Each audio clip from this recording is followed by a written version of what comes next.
ముఖ్యమైన హామీలంటూ ఇంకా ముందుకు పోదామా అని ఏం చెప్పాడు? 87,612 కోట్ల రూపాయలు. మళ్ళీ చెప్తా ఉన్నాను, 87,612 కోట్ల రూపాయలు రైతు రుణాల మాఫీ అన్నీ కూడా మొదటి సంతకంతోనే మాఫీ అన్నాడు. బ్యాంకుల్లో పెట్టిన బంగారాన్ని విడిపిస్తానన్నాడు. బ్యాంకుల్లో పెట్టిన బంగారం రావాలి అనంటే బాబు రావాలి అన్నాడు. నా రైతన్నలు 2014లో ఈ మాటలు నమ్మి చంద్రబాబును ఓటు వేసి గెలిపించారు. ఏమైంది మళ్ళా? ఏమైందక్క తర్వాత? ఏమైందన్నా తర్వాత? గోవింద గోవింద.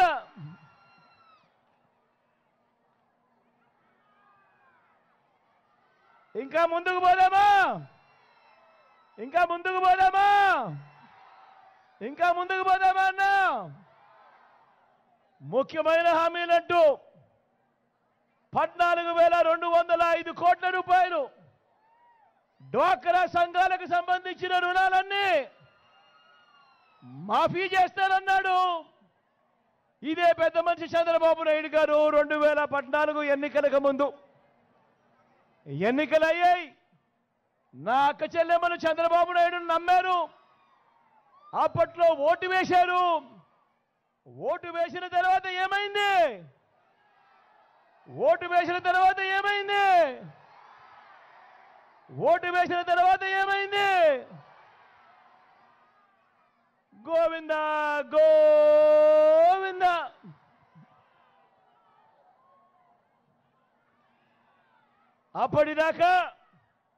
అప్పటిదాకా ఇస్తా ఉన్న సున్నా వడ్డీ కూడా గోవింద గోవింద. మళ్ళీ ముందుకు పోదామా? ఇంకా ముఖ్యమైన హామీలు. ఇదే చంద్రబాబు ముఖ్యమైన హామీలు గుర్తున్నాయా? గుర్తున్నాయా అన్నా? ఇంకా ఏం రాశాడో తెలుసా? ఇంకా ఏమి రాశాడు అనంటే, ఆడబిడ్డ పుడితే మీ బ్యాంక్ అకౌంట్లలో 25,000 రూపాయలు డిపాజిట్ చేస్తామన్నాడు ఎన్నికలకు ముందు. ఎన్నికలయ్యాయి. నా అక్క చెల్లెమ్మలు వాళ్ళ కుటుంబాలన్నీ కూడా చంద్రబాబు నాయుడు గారిని నమ్మారు. నమ్మి చంద్రబాబు నాయుడు గారికి ఓటు వేశారు. ఓటు వేసిన తర్వాత ఏమైంది? ఏమైంది? ఒక్క రూపాయి అయినా వేశాడా మీ బ్యాంకుల్లో అకౌంట్లలో? మరి ఏమైంది అన్నా? ఏమైంది? ఏమైంది తమ్ముడు? గోవింద గోవింద. మహాలక్ష్మి పథకం కింద దేవతల పేరు కూడా పెట్టి కూడా మోసం చేసిన వ్యక్తి ఈ చంద్రబాబు. ఇదే పెద్ద మనిషి చంద్రబాబు నాయుడు గారు. ఇదే పెద్ద మనిషి చంద్రబాబు నాయుడు గారు 2014లో ముఖ్యమైన హామీలంటూ ఇచ్చిన ఇంకొక హామీ, ప్రతి పేదవాడికి 3 సెంట్ల స్థలం కట్టుకునేందుకు పక్కా ఇల్లు అన్నాడు. నా అక్క చెల్లెమ్మలు ఈ మాట నమ్మారు. నా అక్క చెల్లెమ్మల కుటుంబాలు ఈ మాట నమ్మారు. నమ్మి 2014 ఎన్నికల్లో ఇదే పెద్ద మనిషి చంద్రబాబు నాయుడు గారికి ఓటు వేస్తే ఏమైంది? మళ్ళా ఏమైందక్క తర్వాత? ఏమైందన్న తర్వాత? గోవింద గోవింద.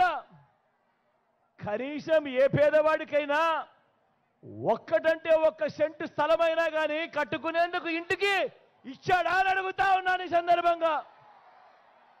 2 చేతులు పైకి ఎత్తారబ్బా. ఇలా ఇలా ఇలా ఇలా ఇలా ఇలా ఇలా ఇలా ఇలా ఇలా ఇలా ఇలా ఇలా ఇలా ఇలా ఇలా. హైదరాబాదు 10 ఏళ్ళు ఉమ్మడి రాజధానిగా ఉండాల్సింది బాబు వచ్చాక ఏమైంది? ఓటుకు కోట్లు కేసులో అడ్డగోలుగా దొరికిపోయి మన ఉమ్మడి రాజధాని గోవింద గోవింద. బాబును నమ్మి ఓటు వేసినందుకు ఢిల్లీతో రాజీపడి ప్రత్యేక హోదాను ఏం చేశాడు?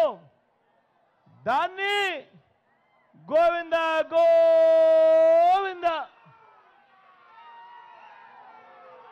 గోవింద గోవింద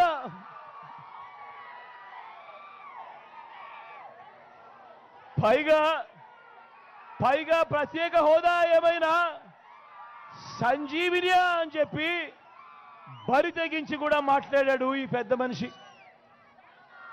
ప్రత్యేక ప్యాకేజీ గోవింద, విభజన హామీలు గోవింద, సింగపూర్కు మించిన రాజధాని అన్నాడు ఇదే పెద్ద మనిషి చంద్రబాబు నాయుడు. పక్కనే అన్ని హంగులతో కనిపిస్తా ఉన్న వైజాగ్ను వదిలేశాడు. సింగపూర్కు మించి రాజధాని అన్న ఈ వ్యక్తి మన విశాఖపట్నం పక్కనే కనిపిస్తా ఉన్నా కూడా అన్ని హంగులతో ఆ విశాఖపట్నాన్ని వదిలేశాడు. పోనీ ఆ గ్రాఫిక్స్ రాజధాని ఏమైంది అనంటే అవి కూడా గోవింద గోవింద.